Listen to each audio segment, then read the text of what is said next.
My first question about Jordan.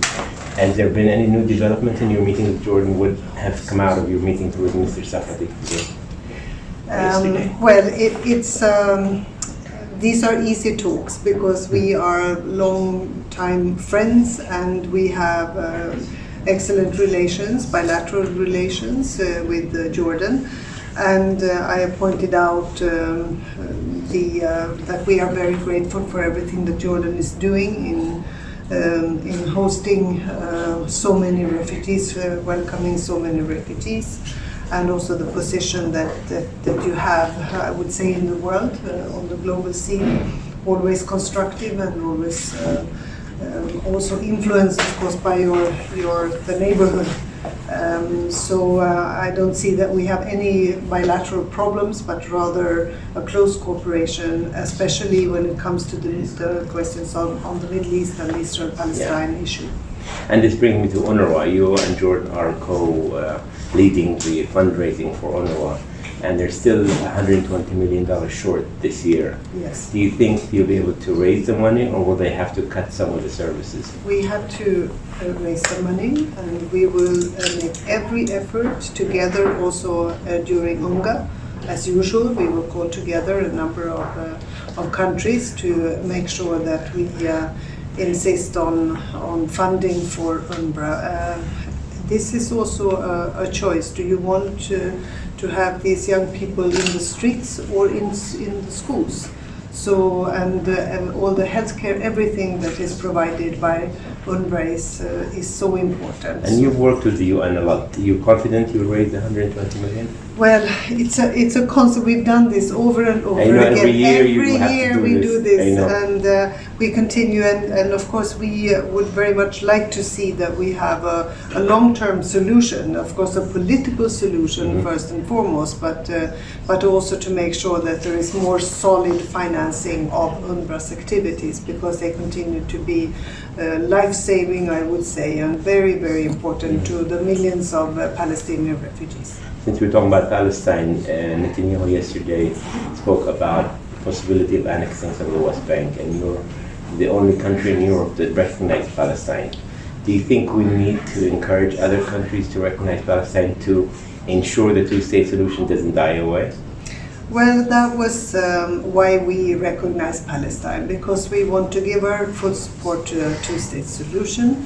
We want to give some hope to young people, especially in Palestine and the Palestinians everywhere. We want to make sure that we also help the Palestinians to in fulfilling a role in the two-state solution. This is a decision that every country and government, of course, makes. But their parliaments passed resolutions in many countries agreeing to this. Yes, that's true. And I think that we hope that we can share our experience and also be an example. I think it would be helpful if others also follow in our footsteps. But we have also been used as a warning to others. So we have also been felt the consequences. They attacked you a lot, even in your country. Yes. So I think that they wanted to use us as a warning to others. Now, on Yemen, you supervised the Stockholm Agreement for Hudaida, and you met with Mr. but many people think he's not that strong.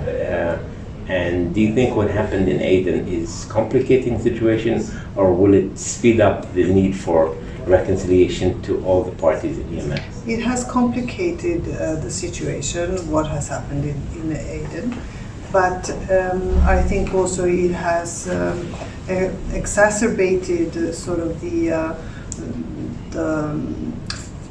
it has shown us the need for a political process.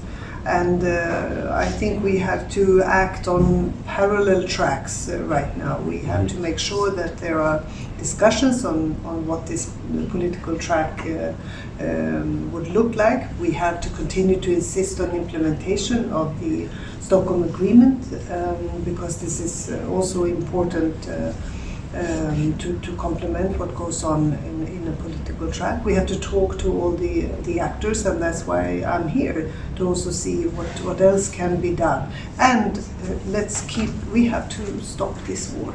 Yeah.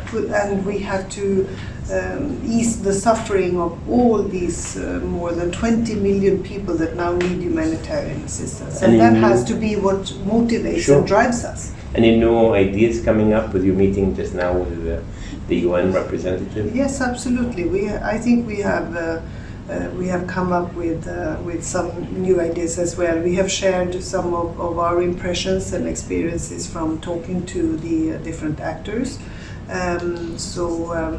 I think we will be even tougher in insisting on stopping the war, and also to say that we have to keep in mind all of those children that are now dying, and the immense suffering that we see in Yemen, to motivate us to. And you're optimistic? I'm a realist, so I also can see that this is a very dangerous situation that we have created and that we have. But we have to, as with Pandora's box, when that was opened, the one thing that remained in the box was hope. So let's keep that alive.